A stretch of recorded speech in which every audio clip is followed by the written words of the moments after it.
Hi guys, welcome back to another video. In this video, Tom and I are going to be talking about how to get client testimonials in your social media marketing agency in 2024. So we're going to talk through how to get them, when's the appropriate time to get them, in what form to get them, and just really just a deep dive about everything testimonial based. But Tom, how important is a testimonial and what kind of testimonials can you get from a client?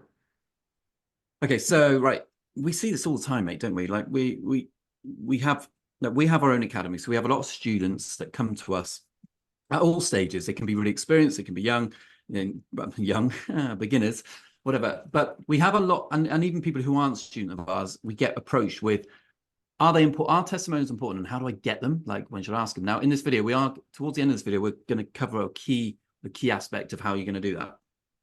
But just to line it out, they are massively important. I don't think, you might disagree, mate, but I don't think testimonials were as important for 3 years ago. I agree. But now, even we find it, running a multi-six-figure marketing business, like, we actually get asked for testimonials, like, who have you worked with? And when we say testimonials, I think it's really important, Harry, that we tell people this is not right. This is not writing a message. Tom and Harry's agency is amazing. I really recommend them if you're looking for a marketing agency. 5 stars. It's not that. We're talking real people on video. So it's a video testimonial. But our testimonials come in very different forms, to be fair. So we have, obviously we've got the written testimonials, but like a case study is also a form of a testimonial. Then the video one, but then also another form of testimonial, mate, is being able to put new potential clients in touch with your old clients. That's probably the best form where they can actually talk to them firsthand. Yeah, so there's two. Harry's hit the nail on the head, guys. You can have a video testimonial, all right? So, and let me just quickly explain what you're going to do there. So you're going to ask your client, and we'll talk about when to ask him a bit later in the video, but you're going to ask your client to shoot you a 1 to 90-second long video. If you can't see me, I'm holding up my phone. They need to film a video testimonial with the phone on its side, okay, horizontally, because what happens there is it opens up all the dynamics of the camera and you get full screen rather than that narrow sort of TikTok look. You get the full screen. They need to film it in that format and without any prep. What they should say is things like, what do you think they should say? What should the client be saying about that person? So they need to mention obviously the agency name. They need to talk about the experience with them as people, but also they need to talk about the actual financial side of how much money they've made them. So lots of testimonials are quite fluffy, where or leads, or the amount of leads. Yeah, or the amount of leads. Lots of them are quite fluffy, where they'll say, "Oh, Tom and Harry were great. Really nice people, la da da da da." But all clients actually care about is like, right, how much money did you actually make them? What was like the impact on their business? That's like the best possible type of testimonial. The best possible type of testimonial is for you to send them the case study that you're going to put on your website or on your presentation, and then have a video from them in front of something branded, like in front of the company logo banner or outside their shop, verifying the figures that you've got in your case study. Because what we do in whenever we talk through testimonials on presentations or on calls, we'll say, right, here's loads of case studies. We've made this client 150 grand in profit in the past 6 months. We've made this client XYZ in the past 5 months. These are all real people that we can give you their personal phone numbers, and we've got their permission to give you their personal phone numbers. Ring them and verify these figures. That is the best type of testimonial, because we showcase figures and then they can verify them, not only from a video, but they can ring the fuckers themselves and say, is this true? And they turn around and say yes. And then it's like a fucking done deal. So it's like, to get to that point is insane. The client contact testimonial is fucking unbelievable. Yeah. It really is. But there's two sides of that. You have to obviously get the permission of the client you're trying to win to say, would you accept a phone call? And then you have to get permission from the person doing just like your client, and say to that client, like, let's say their name's John, be like, John, and you be honest with them. Say, John, I'm in really advanced discussions with like another business. Would you mind? And it could be done on an email, but phone calls are quite good. Yeah. Could you make contact with them and just explain, verify me as a person, verify that I'm real and that I do a good job, and they can, what they're doing there is actually helping you line up the close, and they're helping you win the business. Now we've used that a lot of times, mate, haven't we? Yeah. And It's if you're fucking if you're gold. If you're listening to this, if you're listening to this now, that is absolutely fucking gold, which no one will tell you to do on any other channel ever, Yeah. ever. But it's won us hundreds of thousands of dollars of business. If you're worried about doing it as well, give your current client an incentive. Say, if you help me close it, I'm happy to give you 10% as a referral fee, even though it's not a Yeah. referral. But like we don't do that now because it's just a little conversation. And like it's easier when you're doing it to clients, you're making them loads of money. Like the client that we make hundreds of thousands of pounds every month in profit for them, they'll bend over backwards for us because of how much money we make them. So it's easier to ask if you're not making a client any money and you ask them for a review and a testimonial, which leads us on to our next point, really. Then I wouldn't do that. Only ask for testimonials and help from clients you're doing a really good job for, because then Yeah. they're going to be more inclined to do it. Also, don't go to a client and ask them to help close a fucking competitor. That'd be fucking Yeah. ridiculous. So if you're working with a dental practice in London, don't say, "Can you get on a phone call with another dental practice in London to help close them?" Because they'll be like, "What the fuck?" So firstly, like make sure. Well, that's just aside from asking testimonials. Don't work with two competing brands because that's just counterintuitive. But also just be switched on enough to figure out whether they're actually going to want to endorse these people or not.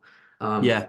That's just fucking common sense, I Yeah, think, but mate. I think it needs to be said. It does, Yeah. because some people lack it. But yeah, just be careful of that. I think the other thing about client testimonials is how long we got left on the timer?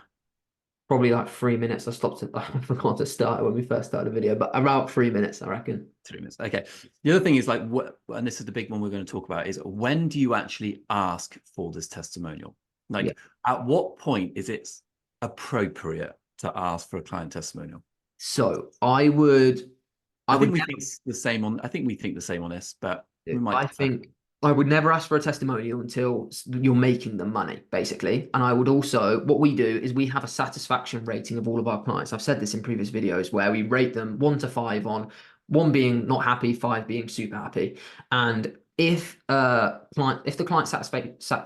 client satisfaction rating, sorry, is high, then that's the perfect time to ask for a testimonial. For example, if you have a meeting with someone and they come up and on that meeting they say, "Harry, we've made 20 grand in profit this month from your ads." Now's a perfect time to ask for a testimonial. But if you get off the back of a client meeting where they're like, "Harry, what the fuck has been happening? You've not done this, you've not done that," you can't ask them for a testimonial then. So choosing your time right and making sure you're asking them at a time when they're agreeing that you've made them a ton of money and they're happy. Yeah. And it's not, even if it's not a ton of money, because sometimes the money, if you're doing local lead gen, for True. example, sometimes it takes a while for those leads to turn into fruition. However, having the leads, even bringing leads into a business, is like a new concept, and they can get very, very happy you doing that. Like they can get really excited in the first 6 weeks. If you can feel their excitement, is what Harry's trying to say. If you can feel the positivity vibe, and also you've got to understand, you've got to have a pretty good relationship with the person. If you don't speak to that person very often and you're only communicating on like at the channels that you communicate on, sometimes it's a bit awkward if they're trying to verify you as a person, because they actually don't really know you. So got to think about how your relationship is there too, man. Yeah. Yeah, and I think I'm pretty sure, mate, from a testimonial. Oh, another testimonial tip is this is a bit more to like if you don't have testimonials and just helping with your presentation. So we're going to do a video on how to structure a presentation very shortly. But throughout, when you're explaining your services to these people on like a Zoom call or whatever, say you mention you offer sales funnel creation.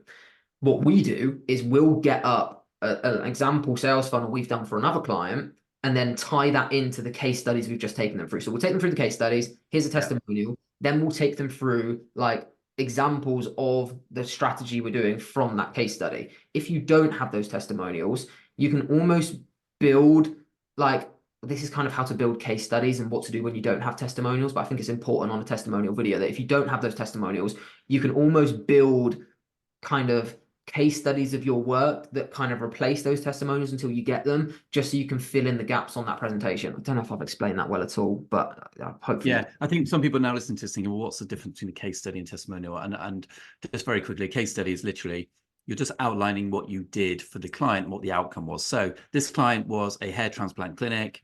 This is where they're based. This is the budget they use. These are the platforms we advertised on. This is the strategy that we put into place.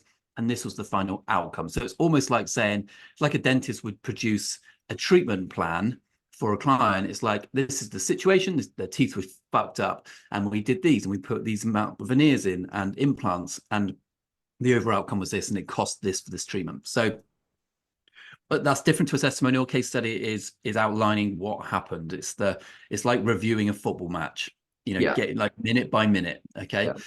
But yeah, a testimonial is them pushing it out to the camera or to whatever format you want. And that's, I think, going back to real quick before we finish, mate, you asked me at the beginning, like, how important are they?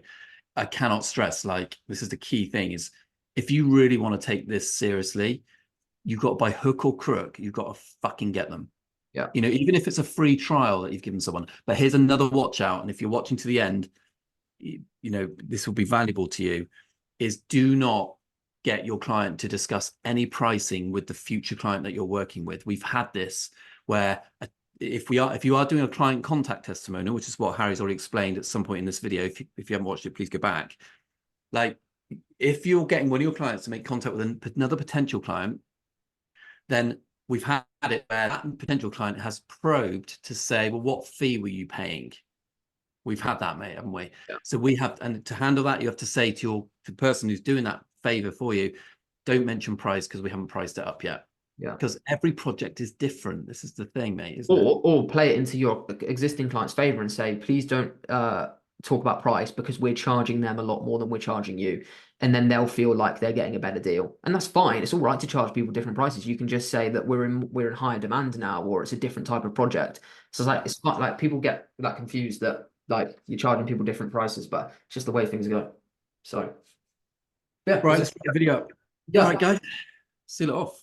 Yeah, good video, guys. Hope you enjoyed. Please subscribe. If you have any questions on SMMA, the Academy, the link's in the description, and just message me on Instagram, Harry_SMMA, and we can just shoot the shit and answer any questions. But yeah, it'd be good to see you in there, guys, on the live calls that happen every week and just keeping you accountable to get you to where you want to go. So yeah, hope you enjoyed, guys, and we'll see you tomorrow at 9 AM, tomorrow's video.